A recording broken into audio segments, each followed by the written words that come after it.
केवळ विदर्भ मराठवाड्यातच नव्हे तर दुष्काळाचे चटके आता कोकणातही बसत आहेत। कोकणातही धरणांनी तळ गाठला।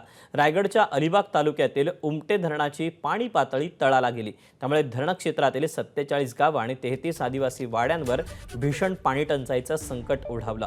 उन्हाळ्याच्या शेवटच्या टप्प्यात गावकऱ्यांच्या घशाला कोरड पडल्यानं पाणी प्रश्न ऐरणीवर आला। त्यामुळे महिन्याला 4 ते 5 हजार रुपये खर्च करून पाणी विकत घेण्याची वेळ ग्रामस्थांवर आली।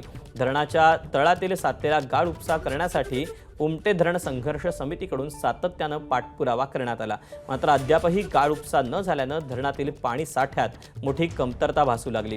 तापमान प्रचंड वाढलं असून उन्हाचे चटके असह्य होत आहेत। धरणांमधील पाणी पातळी देखील कमी झाल्यानं ग्रामीण भागासह शहरातही तीव्र पाणी टंचाई भेडसावते आहे। आज आमच्याकडे कित्येक वर्ष आज पाणी मिळत नाही आहे आणि आमच्यासारख्या आज 55 ते 60 वर्षाच्या माझ्यासारख्या तरुणांना आज ड्रम घेऊन दुसऱ्या अर्धा किलोमीटर 1 किलोमीटर आज पाणी आणायला जायला लागतं आहे। कारण पाणीच नाही ना, जे प्यायचं पाणी महत्त्वाचं आहे तेच मिळत नाही आहे। आणि ते आमचे सोर्स जो दुसरा आहे पाण्याचा तो दुसरा नाही, कारण आमचे उमटे डॉमवरच डिपेंड सगळे आम्ही आहोत। कारण जे विहिरी आहेत प्रशासनाने बांधलेले आहेत त्यात पाणीच नाही आहे, कारण पाण्याची पातळी खाली गेलं। आता जर माझं म्हणणंच आहे की जर शासनाकडून एवढा जर पैसा येतो आहे तर त्या पैशाचं नियोजन झालं पाहिजे ना। जर धरणासाठी पैसा आला तर धरणासाठी योग्य नियोजन झालं पाहिजे।